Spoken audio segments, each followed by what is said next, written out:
ಮಹಿಳಾ ಮತ್ತು ಮಕ್ಕಳ ಕಲ್ಯಾಣ ಸಚಿವರಾದಂಥ ಶ್ರೀಮತಿ ಲಕ್ಷ್ಮೀ ಹೆಬ್ಬಾಳ್ಕರ್ ಸದನಕ್ಕೆ 2 ತಿಂಗಳು ಅಂದ್ರೆ ಸುಮಾರು 5,000 ಕೋಟಿ ಫೆಬ್ರವರಿ ಮಾರ್ಚ್ ಅಲ್ಲಿ 5,000 ಕೋಟಿ ಹಣವನ್ನ ಕೊಡದೆ ಯಾರು ತಾಯಂದಿರಿದ್ದಾರೆ ಕರ್ನಾಟಕದಲ್ಲಿರುವಂತ 1,26,00,000 ತಾಯಂದಿರಿಗೆ ಮೋಸ ಮಾಡಿದ್ದಾರೆ ಗೃಹಲಕ್ಷ್ಮಿ ಹಣ ಬರದೆ. ಅದನ್ನ ನಾವು ಪ್ರಶ್ನೆ ಮಾಡಿದಿರಿ.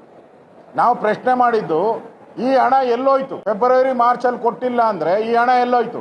ಏಪ್ರಿಲ್ ಅಲ್ಲಿ ಕೊಟ್ಟಿದ್ದೀನಿ, ಅಕ್ಟೋಬರ್ ವರ್ಗು ಕೊಟ್ಟಿದ್ದೀನಿ. ಪ್ರಶ್ನೆ ಈ 2 ತಿಂಗಳು ಹಣ ಎಲ್ಲೋಯ್ತು ಅಂದ್ರೆ ಆ ಟೈಮಲ್ಲಿ ಫೆಬ್ರವರಿ ಮಾರ್ಚ್ ಅಲ್ಲಿ ನಿಮ್ ಖಜಾನೆ ಖಾಲಿ ಆಗಿತ್ತಾ? ಹಣ ಇರ್ಲಿಲ್ವಾ ನಿಮ್ಮ ಹತ್ರ? ಬಿಕಾರಿ ಆಗಿತ್ತಾ ಸರ್ಕಾರ? ಯಾಕೆ ಮಹಿಳೆಯರಿಗೆ ಮೋಸ ಮಾಡ್ತೀರಾ? ಮಹಿಳೆಯರಿಗೆ ಯಾಕೆ ಮೋಸ ಮಾಡ್ತೀರಾ? ಪಾಪ 2,000 ಬರುತ್ತೆ ಅಂತ ಕಾದ್ಕೊಂಡಿರ್ತಾರೆ. ತಿಂಗಳೆಲ್ಲ 2,000 ಬರುತ್ತೆ, ನಾವೇನ ಅದನ್ನ ರೇಷನ್ ತಗೊಬೇಕು, ಅಕ್ಕಿ ತಗೊಬೇಕು ಕಾಯ್ತಾ ಇರ್ತಾರೆ. ಅವರ ಕನಸುಗಳಿಗೆಲ್ಲ 2 ತಿಂಗಳು ಕಲ್ಲು ಹಾಕ್ಬಿಟ್ರಿ, ಮೋಸ ಮಾಡಿದ್ರಿ, ದ್ರೋಹ ಮಾಡಿದ್ರಿ. ನಾವು ಕೇಳ್ತಾ ಇರೋದು ಮಹಿಳಾ ಮತ್ತು ಮಕ್ಕಳ ಸಚಿವರೇನು ಮಹಿಳೆ ಆಗಿದ್ದಾರೆ ಅಂತಲ್ಲ, ನೀವ್ ಯಾಕೆ ಮಹಿಳೆಯರಿಗೆ ಮೋಸ ಮಾಡಿದ್ರಿ, ಮಹಿಳೆಯರಿಗೆ ಯಾಕೆ ದ್ರೋಹವಾಗಿದೆ ಅನ್ನೋ ಪ್ರಶ್ನೆಯನ್ನ ಕೇಳಿದಿರಿ.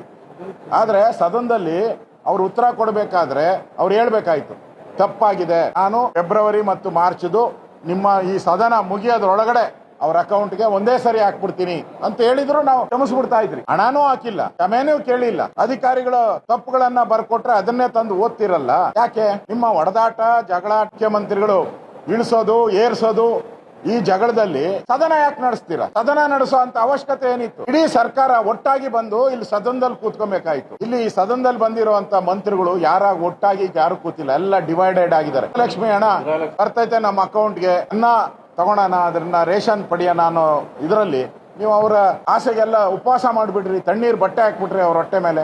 ನಾಚಿಕೆ ಆಗ್ಬೇಕು ಈ ಸರ್ಕಾರಕ್ಕೆ. ಮಾನ ಮರ್ಯಾದೆ ಇದ್ರೆ ಈ ಸರ್ಕಾರ ಇಮಿಡಿಯೇಟ್ ಆಗಿ ಅವ್ರ ಅಕೌಂಟ್ ದುಡ್ಡು ಹಾಕಿ, ಗೌರವ ಇದ್ರೆ ಹಾಕಿ. ಮತ್ತೆ ಯಾಕೆ ತಪ್ಪಿಸ್ತ್ರಿ? 5,000 ಕೋಟಿ ನುಂಗ್ಬಿಟ್ಟಿರೋರು ಗೊತ್ತೇ ಆಗ್ತಾ ಇರಲ್ಲ.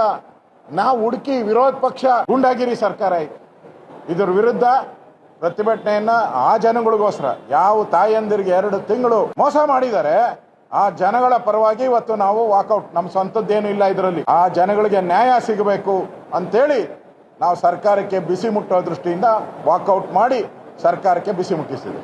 ಆ ತಾಯಂದಿರ ಅಕೌಂಟ್ಗೆ 4,000 ರೂಪಾಯಿ ಆಗೋವರೆಗೂ ನಾವು ಬಿಡಲ್ಲ. ಆ ತಾಯಂದಿರಿಗೆ ನ್ಯಾಯ ಸಿಗಬೇಕು, ಅದು ಮುಖ್ಯ. ಅಲ್ಲಿವರೆಗೂ ಈ ಹೋರಾಟ ನಾವು ಮುಂದುವರಿಸ್ತೀವಿ.